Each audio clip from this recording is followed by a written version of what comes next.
1973లో ఆనందపూర్ సాహెబ్ తీర్మానాన్ని ఆమోదించిన పార్టీ ఏది?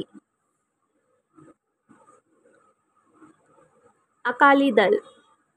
కేంద్ర రాష్ట్ర క్రింది వాటిలో రాష్ట్రాలు వాటి పంచాయతీ సమితికి సంబంధించి సరైన జతను గుర్తించండి. పైవన్నీనంటండి, ఏంటో చూద్దాం ఒకసారి. గుజరాత్ తాలూకా పంచాయతీ, ఆంధ్రప్రదేశ్ మండల పరిషత్, ఉత్తరప్రదేశ్ క్షేత్ర సమితి. క్రింది రాజ్యాంగ సవరణలో లోక్సభ స్థానాలకు సంబంధించిన సవరణలు అవి వేటిని పేర్కొంటాము? పైవన్నీయు. ఇది కూడా 84వ రాజ్యాంగ సవరణ, 42వ రాజ్యాంగ సవరణ, 31వ రాజ్యాంగ సవరణ. నెక్స్ట్, ద్రవ్య బిల్లుకు సంబంధించి క్రింది వాటిలో సరి అయినది ఏది? ఇది కూడా ABC అంటండి, చూద్దాం.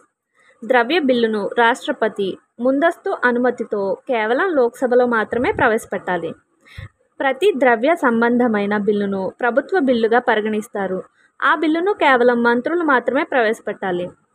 ద్రవ్య బిల్లు విషయంలో రాజ్యసభకు పరిమితం అయిన అధికారాలు మాత్రమే ఉన్నాయి.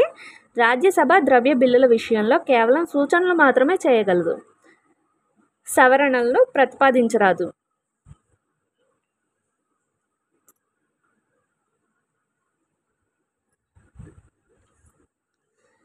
నెక్స్ట్, ముంబాయి అల్లర్లపై నియమించిన కమిషన్. శ్రీకృష్ణ కమిషన్. రాజ్యాంగ సవరణ